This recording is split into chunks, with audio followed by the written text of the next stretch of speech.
Madame, Messieurs, bonsoir, bonjour, bienvenue dans votre magazine consacré essentiellement au processus électoral, la marche vers les élections. L'actualité reste dominée par les élections ou l'élection des gouverneurs, vice-gouverneurs, mais aussi celle de sénateurs programmée par la CENI, la fin de ces mois. Pour ce numéro, je reçois le pasteur Eric Senga, il est porte-parole de l'église protestante au Congo, ECC. Bonsoir, pasteur Eric. Bonsoir. Nous sommes très heureux de vous recevoir dans ces magazines. En tout cas, il faut dire que c'est la première fois que nous recevons un membre de l'église du Christ au Congo dans ces magazines. Pourtant, l'église a suivi également de près le processus électoral. Alors, pasteur, nous vous recevons ici pour parler de la démarche de l'église protestante. Il n'y a pas plus d'une semaine, l'église protestante au Congo a fait une déclaration selon laquelle elle suit de près le gouvernement ou les nouvelles institutions du pays, surtout en ce qui concerne la mise en place des animateurs. Et là, l'Église exige la moralité, l'éthique pour les nouveaux membres des institutions qui seront ici des nouvelles institutions. Alors, ma première question, pourquoi l'Église s'intéresse-t-elle à la politique ou au processus électoral? Merci bien. Je profite de votre micro pour fixer l'opinion.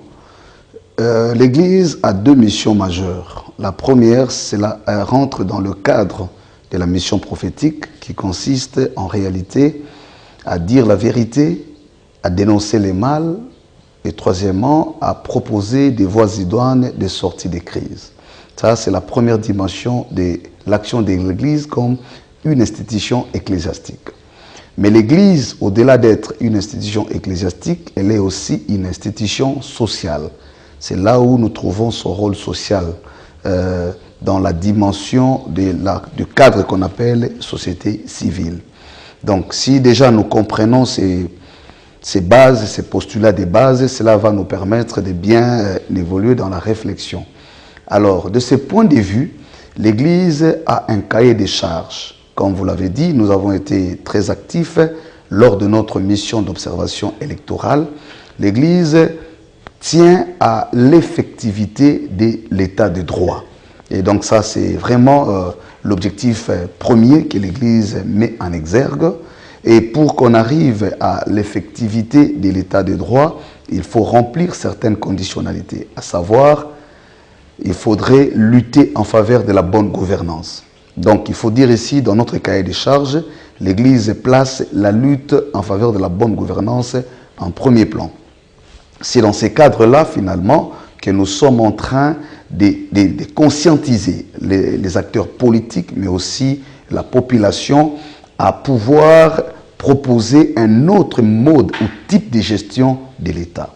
Je profite de l'occasion pour aussi saluer les discours suivis hier du chef de l'État lorsqu'on a parlé d'un code éthique de bonne gouvernance. C'était vraiment notre démarche et nous sommes très fiers de savoir que cela soit pris en compte par le chef de l'État. La deuxième dimension, la deuxième conditionnalité, c'est que l'Église travaille en faveur des prévalences des droits et libertés fondamentaux des citoyens. Il est important que nous puissions aussi défendre, dans le cadre des droits et libertés fondamentaux des citoyens, une certaine éthique pour que, enfin, le peuple, déjà dans notre Constitution, l'article 5 et l'article 64, consacrent la souveraineté du peuple. Cette souveraineté ne consiste pas simplement à ce que le peuple soit auteur des pouvoirs politiques dans le mode d'expression démocratique qui est soit les référendums, soit les élections, comme il en a été le cas récemment, mais aussi le peuple est contrôleur du jeu politique. Ça, c'est l'article 64 qui consacre ces pouvoirs. Et nous voulons ici rappeler aux uns aux autres que l'Église joue un rôle important dans l'exercice de ses droits et libertés fondamentaux. Le troisième pour chuter, c'est aussi essayer de mettre un mécanisme de rationalisation d'appui aux institutions qui doivent donner lieu à la démocratie, ce qu'on appelle les institutions d'appui à la démocratie. Donc nous sommes en train de réfléchir comment rationaliser les institutions d'appui à la démocratie. Pasteur, nous savons qu'aujourd'hui, beaucoup de politiques crient à l'implication de l'Église dans les processus politiques de notre pays. L'Église catholique en a payé d'ailleurs pour son compte. Aujourd'hui, le cardinal Moussingo, pour avoir déclaré que le vainqueur de la dernière présidentielle n'était pas Félix Tshisekedi, mais c'était plutôt Martin Fayoulou, ça lui a valu toutes les critiques, et nous connaissons à ce sujet la position qu'a été celle de l'Église catholique. On a senti l'Église protestante un peu réticente par rapport aux résultats qui ont été proclamés. Alors, vous ne craignez pas que dans cette démarche, vous soyez également victime de craintes qu'on vous appelle, qu'on dise que l'ECC finalement s'implique dans la politique, elle tend à être peut-être un parti politique? Non, nous ne voyons pas les choses sous cet angle, puisqu'il faut se dire la vérité. Il y a toute une culture, tout un système qu'il faudrait quand même revoir. Je comprends l'imaginaire collectif, soutenir ses points de vue d'une manière ou d'une autre, mais l'essentiel n'est pas abordé. L'essentiel, c'est quoi? C'est que, et le parti politique, et les regroupements, je peux juste vous faire un raisonnement. Aucun parti politique ne peut réunir plus de 2 millions de membres. Mais je vous dis, les églises auxquelles vous faites allusion, que ce soit la nôtre, notre église, a 40 millions de membres sur l'étendue du territoire. Et nous avons à peu près 95 communautés. Chacune d'elles bénéficie de l'autonomie, sur le plan national. Donc ce ne sont pas des petites ONG, des groupes d'églises de 5 000, 10 000 personnes qui parlent. Ce sont des institutions. C'est pourquoi j'ai commencé par vous dire, ce sont des institutions ecclésiastiques.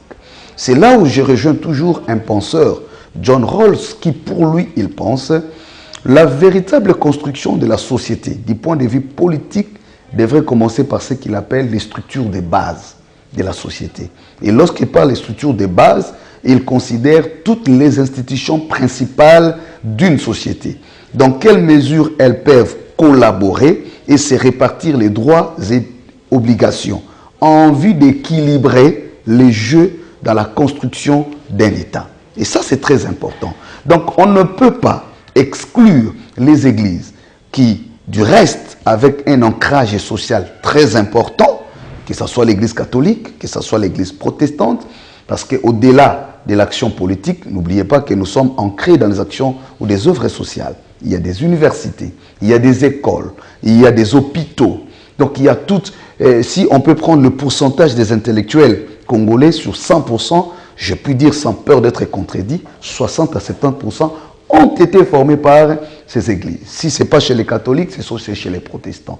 Donc de ce point de vue, l'église est tranquille et consciente de sa responsabilité. Deuxièmement, l'église n'est pas en train de jouer le jeu d'un parti politique.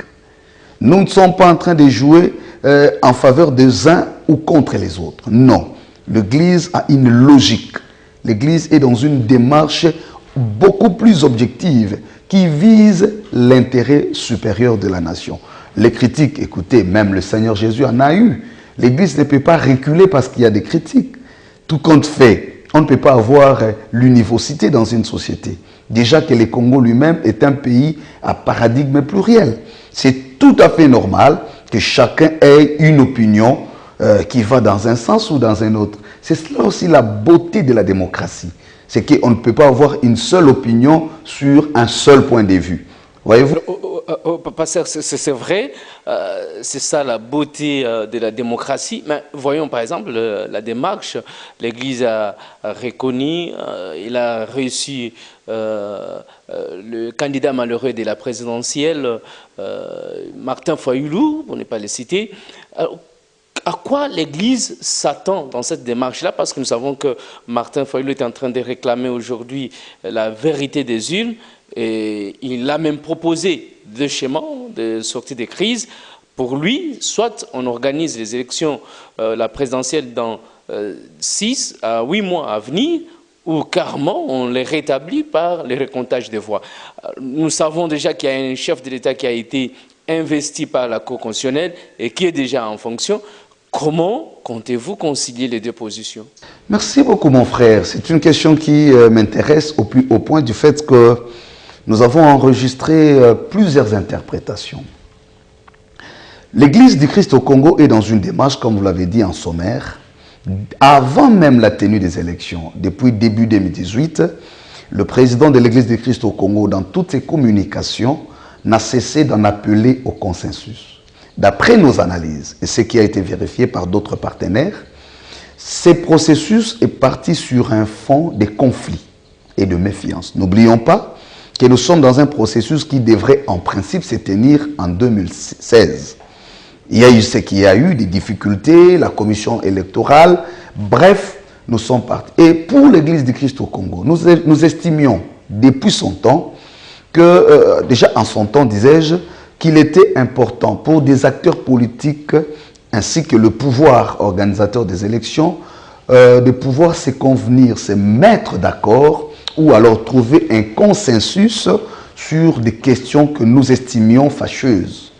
Malheureusement, les gens ont saboté, les gens se sont entêtés, et bien nous sommes où nous sommes arrivés. Est-ce qu'il y a réellement nécessité de réunir? Comme vous l'avez dit, je résolve votre préoccupation.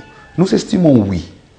L'Église n'a pas honte de dire clairement qu'il y a une crise. Le tout dépend de la considération ou du contenu qu'on donne à la crise. Vous savez, une crise est évaluée en fonction des proportions.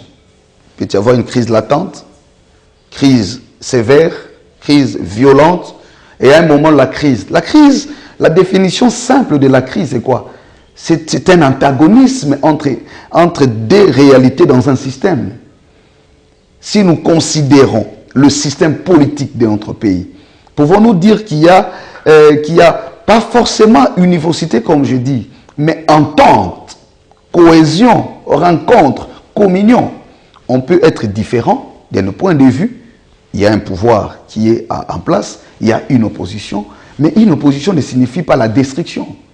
Un pouvoir ne signifie pas non plus un défi.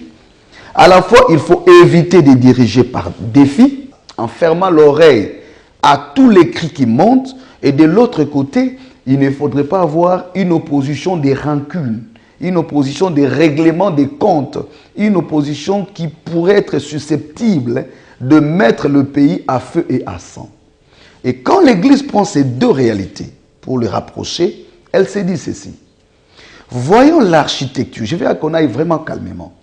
L'architecture institutionnelle de l'heure, telle que présentée à l'issue de ces élections, qui nous donne à la tête un président issu de l'opposition, qui naturellement n'aura pas la majorité au Parlement, par conséquent, il n'aura pas la direction du gouvernement, il n'aura pas la direction des assemblées provinciales et des gouverneurs.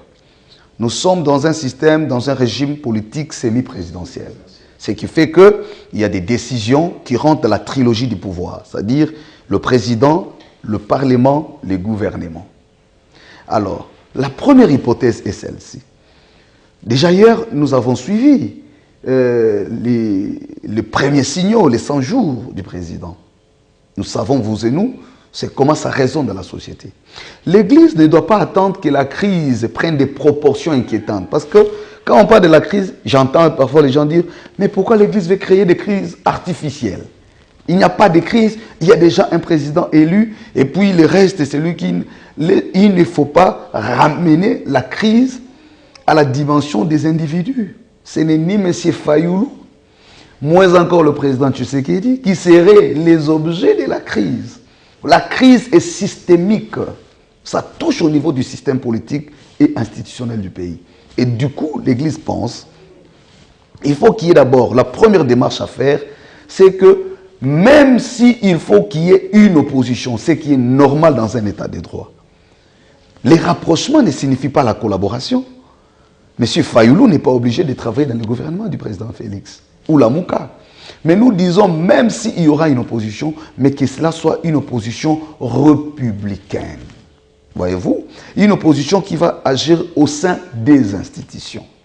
Même si on ne donnera pas les voix à M. Fayoulou, mais il faut prêter l'oreille à ce qui s'appelle revendication ou préoccupation. Mais quand vous dites qu'il faut prêter l'oreille à ces revendications, or lui, nous savons que sa revendication principale, c'est qu'on le rétablisse dans ce qu'il considère comme son droit le plus légitime, avoir gagné l'élection présidentielle.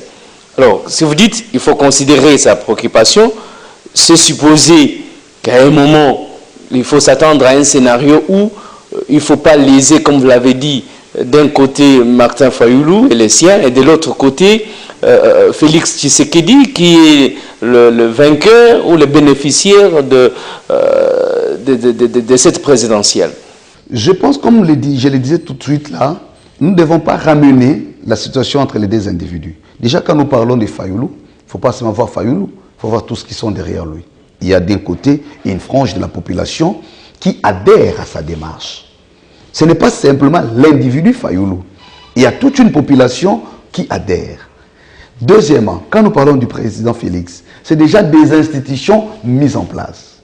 Voyez-vous?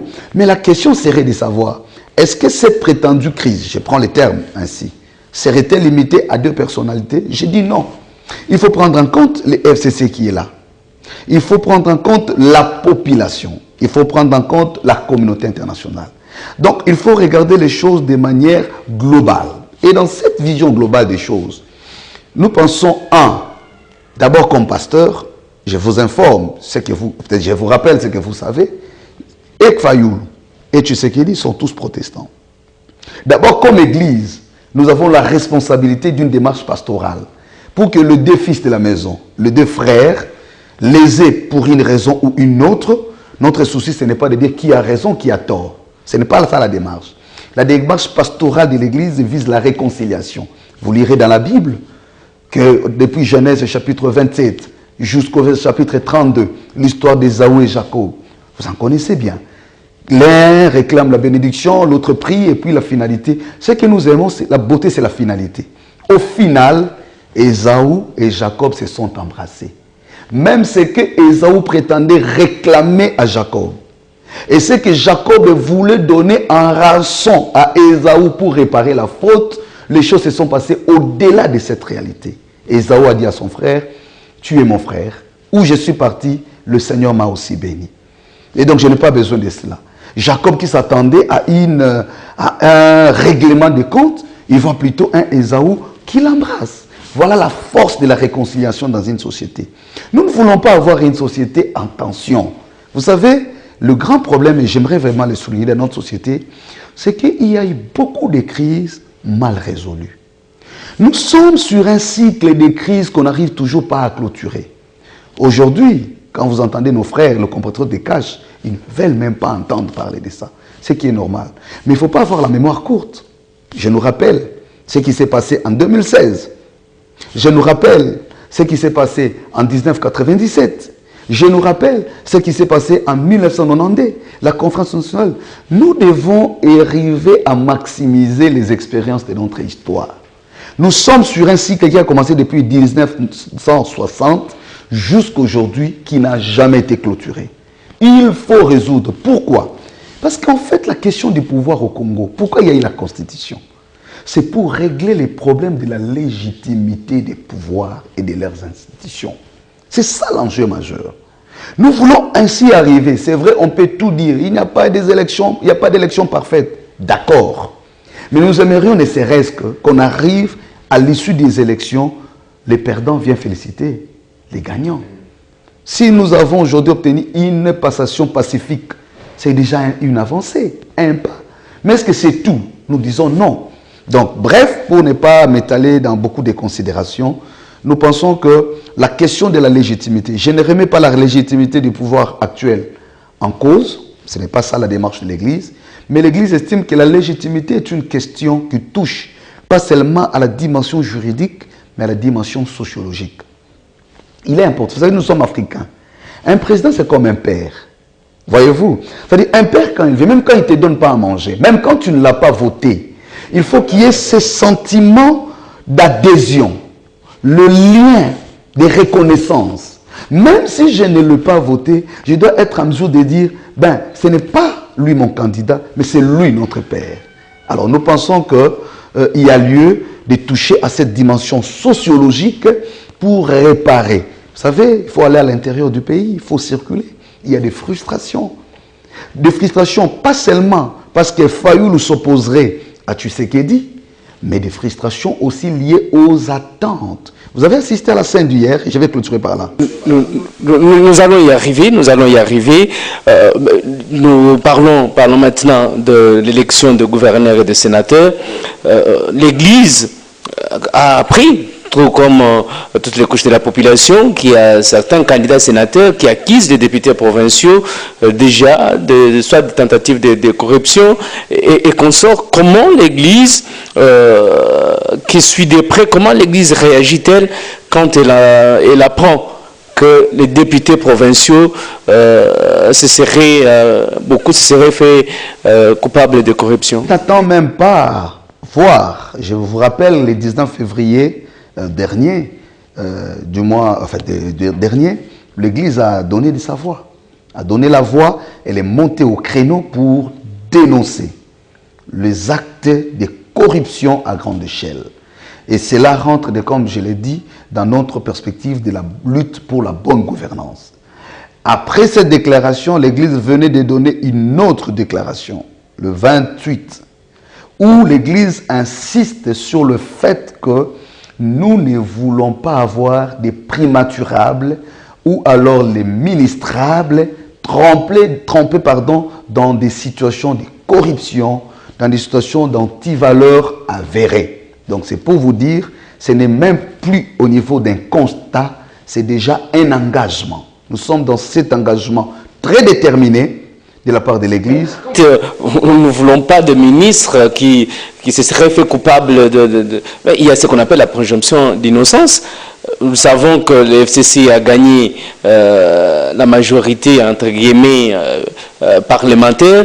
Et lors de la présentation du programme de 100 jours du chef de l'État Félix Tshisekedi, on a senti comment la population était en train de chanter, pour ne pas reprendre le mot, contre ces ministres. Alors quand vous dites, il faut faire attention que ceux-là qui ont été corrompus reviennent aux affaires, alors que maintenant il va falloir que chaque groupe qui se retrouve, par exemple dans le FCC, se retrouve dans les institutions État majoritaires. Vous ne voyez pas que la démarche risque à un moment d'être bloquée? Je ne sais pas pourquoi vous avez pris soin de citer les FCC, parce que j'estime que ces personnalités ne sont pas forcément dans les FCC ou simplement dans les FCC. Et nous risquerons d'avoir une lecture mimétique ou alors minimaliste. Je pense plutôt, comme je le disais tantôt, le lien entre les gouvernants et les gouvernés est celui de confiance, d'harmonie.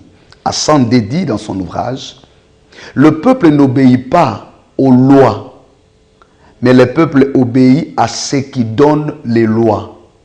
Cela veut dire quoi? Et ça, je rejoins Rousseau qui dit, le peuple n'obéit qu'à des lois pour lesquelles il a lui-même été auteur. C'est-à-dire, dans une société, c'est ce qui détruit notre société. Le juridisme, d'autant classique, sur lequel les uns les autres s'appuient. Jean, comme vous l'avez dit d'ailleurs, il bénéficie de la présomption d'innocence. Vous entendrez ici dire, mais écoutez, nous avons la majorité au Parlement. Et de ces faits, mais on oublie une dimension. Observez la nature des élections. Du point de vue de la sociologie électorale, il y a une expression, disais-je. Cette expression est laquelle? Le vouloir voir le changement structurel et substantiel. Le désir du changement n'est pas qu'au niveau de l'opposition. Vous avez vu, je peux vous aussi, je sais que vous le savez bien, il y a même certains candidats des FCC qui n'étaient pas en mesure de défendre certains projets des FCC. Ça, ce n'est qu'un secret de polichinelle. La force de la population, il y a deux éléments qui font de nous nations. L'élément psychologique, c'est la volonté de vivre ensemble. L'élément matériel, c'est la reconnaissance du lien qui fait de nous, les uns les autres, fils et filles d'une même nation. Du point de vue matériel, le lien pour nous, Congolais, Entre autres, c'est la culture, c'est la religion, voyez-vous, c'est la tribu, mais aussi c'est l'intérêt supérieur. La nation est à un niveau aujourd'hui, que vous soyez de l'opposition, que vous soyez du pouvoir, que vous soyez de tel parti, l'exigence du développement ou transcende les limites des appartenances. Ce qui fait qu'aujourd'hui, ne soyez pas étonnés que quelqu'un de votre parti politique, vous êtes chef du parti, aille voter quelqu'un d'autre. Parce qu'il y a une dimension que le peuple a atteint de l'intolérable ou le changement d'une détermination. Et là que nous invitons les acteurs politiques à mettre beaucoup d'eau dans leur vin et à sortir de leurs rêves. Parce qu'on a comme l'impression que nos politiciens continuent à rêver. À rêver, parce que j'ai été à tel endroit, on a entendu même certains dire, nous avons battu campagne, nous avons été dans tout le pays, et donc la victoire est certaine. Vous avez vu les résultats. Il faut éviter d'aller à contre-courant de la volonté supérieure de la population. C'est pourquoi nous sommes fiers de répondre pour dire ça n'a rien à voir avec FCC, ça n'a rien à voir avec les noms d'un individu, mais le peuple connaît qui a fait quoi, que la justice ne l'ait condamné ou pas, qu'il y ait une information judiciaire ou pas, que la justice fait semblant ou pas, il y a ce qu'on appelle la justice populaire. Le mécanisme, et ça c'est du point de vue du droit constitutionnel, il y a ce qu'on appelle le mécanisme extra-institutionnel du contrôle des pouvoirs. Si les institutions politiques du pays constituent un mécanisme institutionnel et constitutionnel de contrôle du jeu politique, mais il ne faut pas que les politiciens oublient que la population, qui du reste est le souverain primaire, source de tout pouvoir, est aussi auteur du contrôle du jeu des politiques. Donc, nous arrivons à ce niveau-là où finalement les politiciens vont se rendre compte que le pouvoir est en train de revenir au peuple. Merci beaucoup, pasteur. Je rappelle, pasteur Eric Nsenga, vous êtes porte-parole de l'Église du Christ au Congo. Alors, nous allons entamer notre dernier sous-thème. C'est cette adresse du chef de l'État, Félix Tshisekedi, qui a présenté son programme d'urgence pour les 100 premiers jours. Quelles sont vos premières impressions à voir la présentation de ces chronogrammes? Deux impressions ont sauté sous nos yeux. La première, c'est le message fort que le chef de l'État a lancé à la communauté nationale et internationale. Ce message vise premièrement à montrer qu'il n'est pas un président protocolaire. Parce que nous connaissons les débats de l'heure. Comme je l'ai dit en sommaire, l'architecture institutionnelle ne semble pas lui donner une marge de manœuvre assez considérable. Et là, il lance un message pour dire, écoutez, j'ai l'impérium du pouvoir, j'ai la signature, c'est moi qui décide comme garant du bon fonctionnement de l'appareil de l'État ou des institutions du pays. Deuxième message, c'est un peu faire pression à ses partenaires politiques, notamment du FCC avec qui ils ont des arrangements en termes de coalition, parce que vous êtes sans ignorer que les débats autour du Premier ministre, les candidats continuent à faire boucan. Alors ça c'est aussi un autre message d'après nos analyses à envoyer.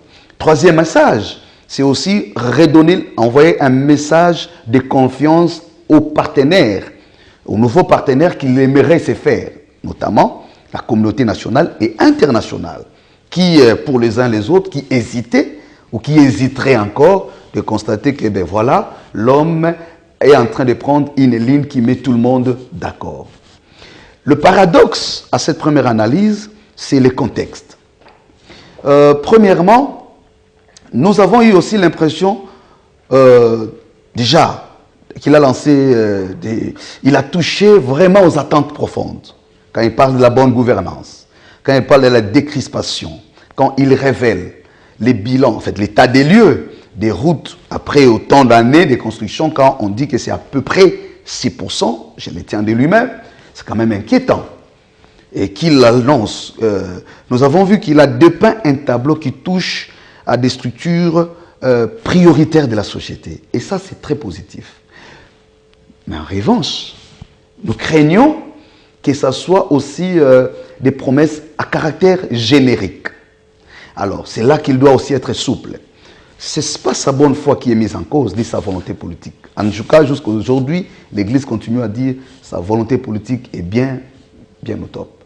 Mais nous sommes dans une situation où il n'y a pas encore un budget, il n'y a pas encore un gouvernement, il n'y a pas encore toutes les mesures d'application, c'est-à-dire les structures mécaniques qui doivent accompagner cette volonté, semblent ne pas accommoder. Et déjà, il y a ces actions qui ne pourront pas se réaliser dans les 100 jours. Notamment la construction de certaines routes. Pas de mauvaise foi, mais la réalité, c'est que les coûts des travaux et la durée des travaux. C'est-à-dire qu'il y a des travaux en termes de durée ne peuvent aller que sur, par exemple, 6 mois ou même plus. Et de facto, les 100 jours représentent combien? Pratiquement 3 mois. Donc, et là, le peuple doit comprendre. Nous avons plutôt trouvé que c'était des grandes lignes qu'il a données. Pourquoi pas révéler déjà ce que le gouvernement devrait venir faire, qui dit, ben voilà déjà, il prend de l'anticipation. Et ça se comprend. Donc, pour dire bref, à la fois, nous saluons la volonté politique, c'était un message très fort et à encourager, surtout que tout ce qu'il a donné comme position touche à l'intérêt supérieur de la nation et du peuple, mais en même temps, que ça ne tombe pas dans un discours générique, folklorique. Alors, une autre question, c'est que le chef de l'État a choisi de travailler directement, notamment avec l'Office des routes et également la voirie, l'OVD pour la voirie urbaine. Pourtant, dans ce pays, il y a ce qu'on appelle l'Agence congolaise des grands travaux, qui a été totalement ignorée par le chef de l'État. Ça veut dire qu'il s'en passe. Comment il remet à ces structures parraines de l'État congolais jadis qu'on connaissait dans soit le maintien de la route dans un bon état, ou carrément c'est une façon de se débarrasser de cette agence créée sous la présidence de son prédécesseur? Nous n'avons pas assez d'éléments d'analyse sur ces points de vue ou cette option levée par le président de la République. Mais à première vue, comme je l'ai dit, c'est un message fort. C'est un message politique qu'il lance pour dire, ben, écoutez, nous venons, nous voulons travailler. Pourquoi nous le disons? Quand il dit de la justice qu'elle sera animée par de personnalités dont la moralité ne sera pas sujette à caution. Sujette à caution, disais-je. Donc, si déjà la moralité n'est pas sujette à caution pour les animateurs des institutions de la justice, allez-y comprendre ce que ça signifie. Et s'il dit lutter contre la corruption en vue de promouvoir la bonne gouvernance, comprenez ce qu'il a dit. Et si aussi il dit qu'il reviendra au peuple pour faire rapport, et donc j'ai déduit de facto que c'est déjà une volonté politique qui annonce les couleurs, sans entrer dans les considérations peut-être subjectives des choses, mais je pense qu'à partir de ces éléments d'analyse, nous comprenons que c'est un discours fort, mais aussi qui a déjà tracé une ligne de conduite de son action politique. La dernière question, il a demandé également au peuple congolais de faire le suivi de toutes ces actions-là. Et là, l'Église a un grand rôle à jouer parce que déjà l'Église s'est engagée dans le suivi du processus électoral et aujourd'hui même des actions post-électorales. Déjà, il se débarrasse de tous les apparats protocolaires de l'État. Il prend la symbolique de l'échangeur délimité, où il tient l'activité. Voilà le premier message. Les grands invités de cette activité, c'est la population, qui, avec une certaine liberté, c'est vrai qu'il y a eu quelques dérapages, à ne pas encourager dans la manière de scander, mais nous trouvons quand même la symbolique était forte.